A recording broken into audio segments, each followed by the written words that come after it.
Ela sempre acreditou que tinha o mundo inteiro em suas mãos. Helena Monteiro, a mulher mais influente da cidade, construiu um império do nada, e agora se orgulhava de ditar regras que muitos homens poderosos obedeciam sem questionar. Com seus saltos firmes e olhar impenetrável, ela não era apenas milionária, era sinônimo de poder.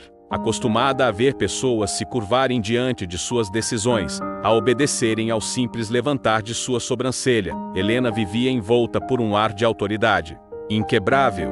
No entanto, por trás de toda essa imponência, havia uma solidão que ela jamais admitia nem para si mesma.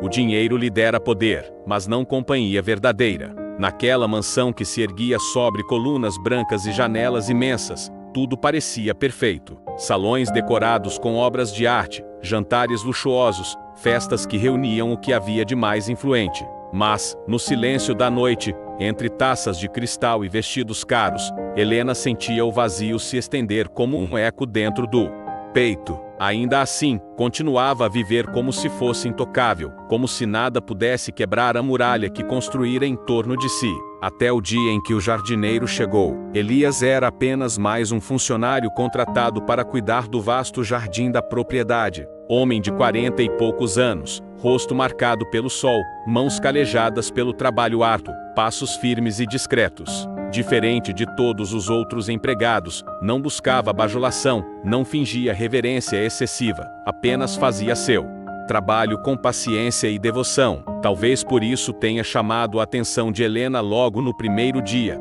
embora ela não admitisse. O modo como ele se movia entre as plantas, como tocava cada folha com cuidado, como se o jardim fosse algo vivo e sagrado, despertou nela uma curiosidade inesperada. No início, Helena tentou ignorar.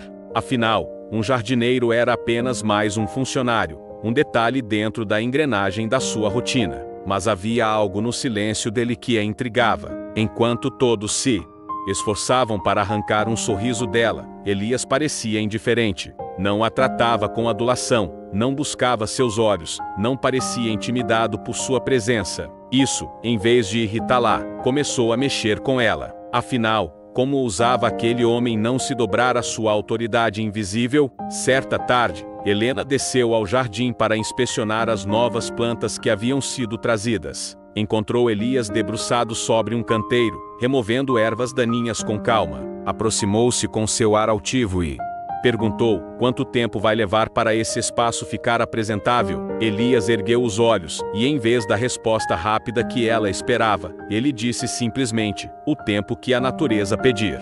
Nem tudo se dobra à pressa. Helena ficou em silêncio por alguns segundos, surpresa com a ousadia da frase. Ninguém costumava responder a ela daquele jeito. Mas, em vez de repreendê-lo, sentiu algo diferente. Era como se tivesse acabado de ser desarmada sem perceber. Os dias seguintes trouxeram novos encontros. Helena, que raramente dedicava atenção a empregados, começou a notar sua presença cada vez mais. Passava pelo jardim mais vezes do que antes, fingindo observar o progresso, mas na verdade buscando algo que nem sabia nomear. Elias, sempre reservado, mantinha suas respostas curtas, mas havia uma firmeza em suas palavras que contrastava com o mundo falso em que Helena vivia. E então, algo aconteceu que mudou tudo. Durante uma noite de tempestade, uma das antigas árvores do jardim caiu, quase atingindo uma das janelas da mansão. Helena, assustada, saiu para ver o estrago. Encontrou Elias, encharcado pela chuva, tentando cortar os galhos pesados para evitar mais danos. Sem saber por que, correu até ele, oferecendo ajuda. Ele a olhou, surpreso, e disse com firmeza: não, senhora, entre. Isso é perigoso. Mas Helena não obedeceu. Ficou ali, sob a chuva, observando aquele homem lutar contra a fúria da natureza, com uma coragem silenciosa que ela nunca vira em ninguém. Naquela noite, algo dentro dela começou a ruir. Pela primeira vez, Helena não se sentia no controle. Não era ela quem ditava as regras, não era ela quem comandava. Diante daquele jardineiro, ela se sentia apenas humana. E isso, paradoxalmente, era libertador. O tempo foi passando, e a relação deles, embora silenciosa, começou a ganhar contornos inesperados. Helena descobria em Elias um tipo de força que não precisava de gritos nem de dinheiro. Uma força feita de paciência, de simplicidade, de integridade. E isso a confundia. Como podia uma mulher acostumada a mandar em todos se sentir atraída justamente por alguém que não lhe dava o menor sinal de submissão? Era como se estivesse diante de um espelho que revelava aquilo que ela tentava esconder de si mesma: a vulnerabilidade. Mas, claro, a vida não permite que encontros assim passem despercebidos. Os primeiros olhares curiosos começaram a surgir entre os funcionários, cochichos nos corredores, comentários discretos. E Helena, sempre tão atenta à sua imagem, sentia o peso do julgamento, mesmo que ainda nada tivesse acontecido de fato. A simples possibilidade já era escandalosa demais. Afinal, como poderia a mulher mais poderosa da cidade se interessar por um simples jardineiro? E foi nesse ponto que Helena começou a se ver diante de uma encruzilhada. Continuar vivendo na segurança do poder, mantendo intacta sua reputação, ou arriscar tudo para se aproximar daquele homem que parecia carregar a chave para um lado dela mesma que nunca tivera coragem de explorar? Era uma escolha difícil, porque pela primeira vez ela não podia comprar a solução. Pela primeira vez, o dinheiro não lhe dava vantagem. Pela primeira vez, Helena não mandava em nada. E essa descoberta, em vez de enfraquecê-la, a fascinava. Porque talvez, só talvez, ela tivesse encontrado algo que realmente valia a pena. Nos dias que se seguiram à tempestade, Helena não conseguia esquecer a cena de Elias enfrentando a chuva e a fúria da árvore caída. Aquela imagem se repetia em sua mente como um filme silencioso. Não era apenas o ato de coragem, mas a serenidade com que ele encarava a adversidade. Diferente dos homens que ela conhecia, que se escondiam atrás de cargos e títulos, Elias enfrentava o mundo de frente, com as próprias mãos. Essa lembrança a perturbava porque, pela primeira vez em anos, sentia-se pequena diante de alguém. Helena começou a encontrar desculpas para ir até o jardim. Às vezes dizia que queria ver o progresso das novas flores, outras vezes afirmava que precisava de ar fresco, mas, no fundo, era apenas o desejo de vê-lo novamente. Elias, no entanto, parecia imune à presença dela. Cumprimentava-a com respeito, respondia educadamente, mas não se deixava levar por sua aura de poder. Era como se a riqueza dela não tivesse qualquer valor em seu mundo. Essa indiferença a incomodava. Estava acostumada a ver olhares de admiração ou inveja por onde passava. Estava habituada a ter o controle da situação em todas as conversas. Mas com Elias era diferente. Ele não buscava sua aprovação, não parecia querer nada além de cuidar do jardim. E essa neutralidade, em vez de afastá-la, a atraía ainda mais. Numa manhã ensolarada, Helena encontrou Elias sentado em um banco de madeira que ele mesmo havia consertado. Observava em silêncio as flores recém-plantadas, como se estivesse contemplando uma obra de arte. Ela se aproximou devagar e perguntou: "Por que você olha tanto para elas? São apenas flores." Elias virou o rosto e respondeu: "Com calma, não são apenas flores. Elas mostram que a vida sempre encontra um jeito de recomeçar. Eu aprendo mais com elas do que com qualquer livro." Helena ficou em silêncio. Ninguém jamais tinha lhe dito algo tão simples e, ao mesmo tempo, tão profundo. Aquela frase ecoou dentro dela durante dias. Helena, que sempre acreditara no esforço, no poder e no controle, agora se via questionando tudo. Será que havia passado a vida inteira olhando para as coisas erradas? Será que o segredo da vida não estava em conquistar, mas em aprender a esperar? Elias parecia carregar respostas para perguntas que ela nem sabia que existiam. E foi assim que a distância entre eles começou a diminuir. Helena passou a compartilhar pequenos detalhes de sua vida, coisas que raramente confiava a alguém. Falava sobre a infância difícil, sobre a luta para chegar onde estava, sobre o peso de ser admirada, mas nunca compreendida. Elias ouvia em silêncio, apenas balançando a cabeça ou soltando uma observação curta, mas sempre certeira. Esse silêncio, longe de incomodá-la, era como um alívio. Pela primeira vez, alguém não tentava competir com suas palavras, apenas as acolhia. Mas à medida que essa aproximação crescia, também cresciam os comentários ao redor. Os funcionários murmuravam nos corredores, e um deles teve coragem de insinuar a situação a um dos sócios de Helena. Logo, as especulações chegaram aos círculos sociais. Em um jantar elegante, uma amiga comentou em tom de deboche: "Dizem que você anda se divertindo com um jardineiro. É verdade?" Helena sorriu friamente e respondeu: "E se fosse, não seria da sua conta." Mas, por dentro, o comentário a feriu. Percebeu que o mundo não a perdoaria por desafiar padrões tão rígidos. Ainda assim, ela não recuou. Pelo contrário, passou a desafiar ainda mais as convenções. Começou a caminhar pelo jardim sem se esconder, parava para conversar com Elias à vista de todos, deixava claro que não se envergonhava da companhia dele. E quanto mais ousava, mais se sentia livre. Era como se cada passo em direção a ele fosse também um passo em direção a si mesma. Elias, por outro lado, vivia um conflito profundo. Sabia o que sentia, mas também sabia o quanto aquilo poderia custar a ela. Em suas noites solitárias, se perguntava se não era melhor se afastar antes que fosse tarde demais. Mas toda vez que via Helena se aproximar, com aquele olhar firme, ao mesmo tempo vulnerável, percebia que já não tinha forças para se proteger. Estava preso, não pela riqueza dela, mas pela verdade que encontrara em seus gestos. O momento decisivo veio em uma tarde tranquila. Helena estava no jardim observando as rosas quando, de repente, disse: "Elias, você sabe que eu poderia ter qualquer coisa que quisesse. Poderia viajar o mundo, conhecer pessoas importantes, mas nada disso me faz falta quando estou aqui com você." Elias a encarou, surpreso. Ela continuou: "Você não me trata como uma milionária. Você me trata como uma mulher. E eu nunca soube o quanto isso era importante até agora." As palavras dela pairaram no ar como uma confissão proibida. Elias respirou fundo, tentando encontrar coragem para responder. Mas antes que dissesse algo, Helena se aproximou, quebrando a distância entre eles. Seu coração batia acelerado, não por medo de perder poder, mas por medo de perder aquele instante. E, pela primeira vez, permitiu-se ceder.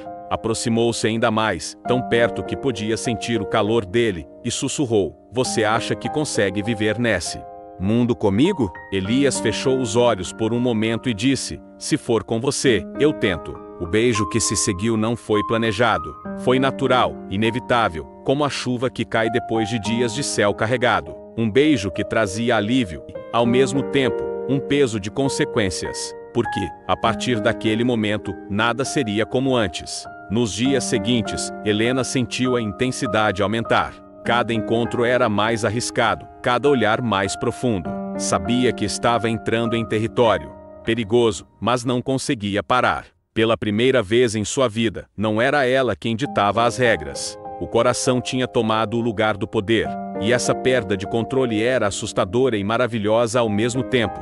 Mas, como todo segredo, o deles não podia permanecer escondido. Uma noite, durante um evento na mansão, Helena foi surpreendida ao ver Elias passando discretamente pelo jardim, cuidando das plantas. Um dos convidados o observou e fez um comentário em voz alta: "Esse é o famoso jardineiro de quem tanto falam?" O salão inteiro se voltou para ela, esperando sua reação. Helena respirou fundo, ergueu o queixo e respondeu: "Sim, e ele é muito mais do que vocês imaginam." O silêncio que se seguiu foi pesado, mas também libertador. Helena sabia que, ao assumir, havia cruzado um limite sem volta. Agora, não se tratava apenas de um romance secreto. Era um desafio aberto às regras impostas pela sociedade, e ela estava disposta a enfrentá-las. Depois daquela noite em que Helena assumiu diante de todos que Elias era mais do que um simples jardineiro, a atmosfera ao redor dela mudou radicalmente. Os olhares carregados de julgamento começaram a se multiplicar.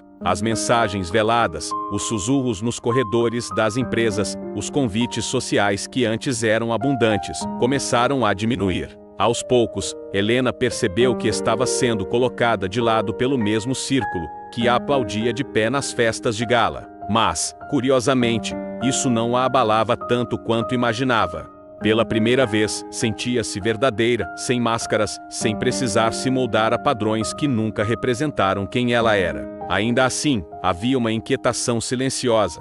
Até que ponto Elias suportaria o peso desse novo mundo? Elias, por sua vez, tentava seguir a vida normalmente, mas os olhos curiosos e os cochichos dos outros funcionários o perseguiam. Já não era visto apenas como o jardineiro dedicado, mas como o homem que ousara atravessar a fronteira invisível entre as classes. Alguns o olhavam com desprezo, outros com inveja, e até havia quem o tratasse com ironia. Mas o que mais o incomodava era a sensação de que estava arrastando Helena para uma guerra que talvez ela não pudesse vencer. Uma tarde, enquanto trabalhava, foi surpreendido pelo advogado de Helena, um homem de fala arrogante e olhar calculista. Elias, você precisa entender uma coisa, começou ele. O que está acontecendo entre você e a senhora Helena é insustentável. Isso pode arruinar sua imagem, afastar investidores, destruir tudo o que ela construiu. Se você realmente se importa com ela, deveria se afastar agora, antes que seja tarde demais. Essas palavras ficaram martelando em sua mente. À noite, sozinho em seu pequeno quarto nos fundos da propriedade, Elias refletia sobre sua posição. Não tinha dinheiro, não tinha status, não tinha nada a oferecer além de quem ele era. E, ainda que Helena tivesse deixado claro que isso bastava, ele não conseguia ignorar a pressão externa. Seria justo permitir que ela perdesse tudo por causa dele? Enquanto isso, Helena enfrentava batalhas ainda mais intensas. Em uma reunião importante, um dos sócios insinuou que sua vida pessoal estava interferindo nos negócios. Precisamos de alguém que represente seriedade e estabilidade, não uma mulher envolvida em escândalos, disse ele, sem disfarçar o desprezo. Helena conteve a raiva e respondeu com firmeza: minha vida pessoal não é pauta dessa reunião. O que sustenta esta empresa são os resultados, e eles continuam impecáveis. Se alguém aqui tiver algo contra mim, que traga provas no campo dos números, não fofocas de salão. Apesar da segurança em suas palavras, ao voltar para casa sentiu o peso da solidão. O único lugar onde conseguia respirar era no jardim, ao lado de Elias. Ali, as máscaras caíam, os papéis sociais deixavam de existir, e tudo se reduzia a dois seres humanos que se reconheciam de maneira pura. Mas o conflito entre amor e pressão social só crescia. Certo dia, Helena o encontrou sentado no banco de madeira, o mesmo onde tantas conversas profundas tinham acontecido. Ele estava sério, distante, e antes que ela pudesse dizer algo, Elias falou: Helena, eu não sei se consigo continuar. Não quero ser o motivo pelo qual você perde tudo. Você nasceu para estar em um mundo que eu nunca vou alcançar. Essas palavras a atingiram como um golpe. Helena, pela primeira vez, sentiu o desespero de perder não o poder, não o prestígio, mas a única pessoa que a enxergava de verdade. Aproximou-se dele, segurou suas mãos calejadas e disse: você acha que me importa o que eles falam? Eu já tive tudo que o dinheiro pode comprar, mas nunca tive paz. Nunca tive alguém que me visse como você vê. Se eu tiver que perder tudo para continuar vivendo esse sentimento, então que seja. Elias a olhou nos olhos e percebeu a sinceridade. Havia força naquela mulher, mas também havia fragilidade. Pela primeira vez, ele entendeu que não era um fardo, e sim um porto seguro que ela buscava. Mesmo assim, o medo não desaparecia. Os dias seguintes trouxeram ainda mais tensão. Um jornal sensacionalista publicou fotos dos dois juntos no jardim, acompanhadas de manchetes maliciosas. A repercussão foi imediata. Helena recebeu ligações de investidores indignados, de amigos que a aconselhavam a encerrar o escândalo e até de familiares que a acusaram de desonrar o nome da família. Mas nada disso a fez recuar. Pelo contrário, Helena decidiu enfrentar a tempestade de frente. Em uma entrevista exclusiva, declarou: eu nunca deixei que ninguém me dissesse como viver. Não será agora que permitirei. Se alguém acha que amar é um erro, então assumo esse erro com orgulho, porque prefiro ser criticada por amar do que aplaudida por viver uma mentira. Suas palavras repercutiram em toda parte. Alguns aplaudiram a coragem, outros a condenaram ainda mais. Mas a verdade é que Helena havia transformado sua relação com Elias em um manifesto silencioso contra os limites impostos pela sociedade. O clímax se aproximava. Elias começou a perceber que o que os unia era maior do que o que tentava separá-los. E foi em uma noite estrelada, no meio do jardim, que finalmente deixou cair as últimas barreiras. Ele segurou o rosto dela entre as mãos e disse: "Eu tenho medo, mas é maior o medo de viver sem você." Helena sorriu, com lágrimas nos olhos, e respondeu: "Então não precisamos ter medo. Só precisamos ter coragem." Naquele instante, não importavam os olhares, as críticas ou as consequências. Importava apenas a certeza de que estavam juntos, e de que esse amor, tão improvável, tinha a força de transformar não apenas a vida deles, mas também o modo como os outros enxergavam o verdadeiro valor de uma pessoa. Mas toda coragem vem acompanhada de provações. A sociedade não os deixaria em paz tão facilmente, e os dias seguintes trariam desafios ainda maiores. O amor deles havia deixado de ser apenas íntimo, agora era público, observado, julgado e testado a cada instante. E, enquanto os dois caminhavam lado a lado, sabiam que o verdadeiro teste ainda estava por vir.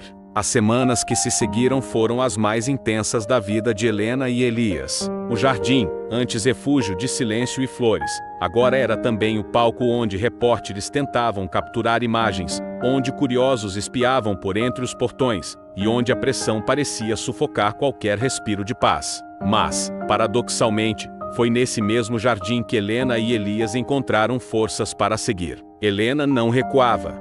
Diante da mídia, aprendeu a caminhar com a cabeça erguida, mesmo quando manchetes tentavam pintá-la como uma mulher desequilibrada, inconsequente ou cega de paixão. Seus discursos em reuniões de negócios ficaram ainda mais afiados, quase desafiadores, e a cada investida contra sua imagem, ela devolvia resultados concretos que ninguém poderia negar. Elias, por outro lado, lutava em silêncio. O peso dos olhares ainda o atingia. Ele se via constantemente questionando se estava à altura daquela mulher, se seria capaz de sustentá-la emocionalmente diante de tanta tempestade. Mas a cada vez que Helena sorria para ele, como se fosse a primeira e última vez, Elias entendia: ela não precisava de status, precisava apenas de verdade. A gota de água veio em uma noite chuvosa, quando um grupo de sócios da empresa organizou um jantar em caráter emergencial. Helena chegou acompanhada de Elias, um gesto ousado, calculado e perigoso.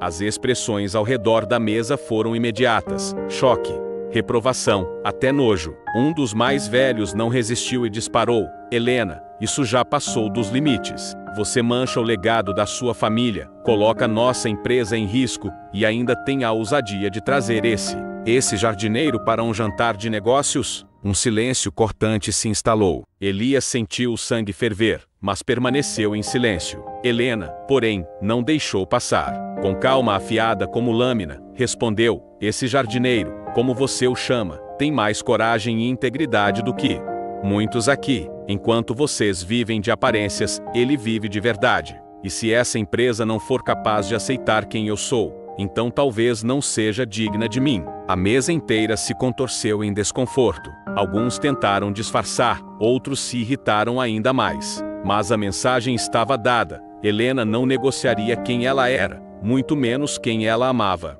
A tempestade parecia só aumentar, mas foi também nesse período que Helena começou a perceber algo curioso. Pessoas comuns, que não faziam parte da elite, começaram a se manifestar em apoio. Trabalhadores, jovens, até mesmo alguns clientes da empresa mandavam mensagens dizendo: "Finalmente alguém que mostra que amor não tem classe social." O escândalo que os poderosos queriam usar para destruí-la começava a se transformar em símbolo de coragem. E foi nesse turbilhão que chegou o momento decisivo. Elias, pela primeira vez, tomou a iniciativa de enfrentar a mídia. Em uma entrevista breve, quando foi abordado por repórteres na saída da mansão, declarou: "Eu nunca quis fama, nem status. Eu só amo uma mulher que me enxerga como eu sou." Se isso é motivo de escândalo, então talvez o problema não esteja em nós, mas em quem insiste em viver de aparências. Essas palavras, simples mas genuínas, ecoaram com uma força inesperada. Elias, o homem comum, havia dado voz ao que muitos sentiam em silêncio. A internet se dividiu entre ataques cruéis e mensagens de apoio, mas o que importava era que, pela primeira vez, ele havia assumido o papel de protagonista ao lado dela. O clímax aconteceu alguns dias depois, em um grande evento de gala que Helena havia prometido comparecer. Todos esperavam que ela fosse sozinha, para limpar sua imagem. Mas quando as portas se abriram, Helena entrou de mãos dadas com Elias. O salão inteiro parou, as câmeras dispararam, sussurros se espalharam como fogo. E então, diante de todos, ela fez o inesperado, pegou o microfone e disse com a voz firme, mas o olhar emocionado: eu sei que muitos aqui acreditam que eu enlouqueci, que perdi o juízo por escolher viver ao lado de alguém que não pertence a este círculo. Mas o que perdi, na verdade, foi a paciência com as máscaras e as mentiras. Eu prefiro ser julgada por amar do que admirada por fingir. E se esse amor custar meu lugar neste salão, que assim seja. Um silêncio pesado tomou conta do ambiente. Alguns aplaudiram timidamente, outros se levantaram e saíram indignados. Mas Helena não se importava. Ela se virou para Elias, que a olhava com uma mistura de medo e admiração, e o beijou ali mesmo, diante de todos. O escândalo foi imediato. Manchetes explodiram na manhã seguinte, redes sociais ferveram. Mas o que ninguém esperava era o impacto profundo daquela atitude. Helena se tornara um símbolo não apenas de rebeldia, mas de autenticidade. Nos meses seguintes, a vida não ficou mais fácil. Elias e Helena ainda enfrentaram olhares tortos, comentários cruéis e tentativas de boicote. Mas algo havia mudado. Agora, eles não estavam mais fugindo ou escondendo. Estavam assumindo, com todas as consequências, que aquele amor valia mais do que qualquer status. E, pouco a pouco, até mesmo os mais céticos começaram a se render. A força daquela mulher que enfrentou tudo por amor, e daquele homem que nunca deixou de ser quem era,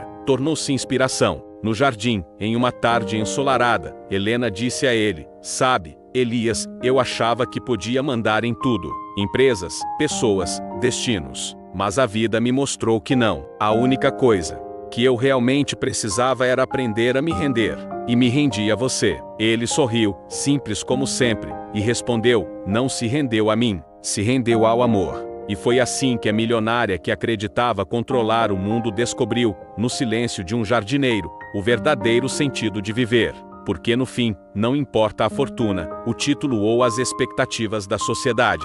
O que realmente importa é ter coragem de escolher o amor, mesmo quando tudo ao redor tenta te convencer do contrário. E você? Já parou para pensar o que faria se tivesse que escolher entre as aparências e o que o seu coração realmente deseja? Se essa história mexeu com você, deixe seu comentário aqui embaixo, compartilhe com alguém que precisa ouvir isso, e não se esqueça de se inscrever no canal e deixar o like. Isso ajuda a trazer mais histórias que tocam fundo na alma.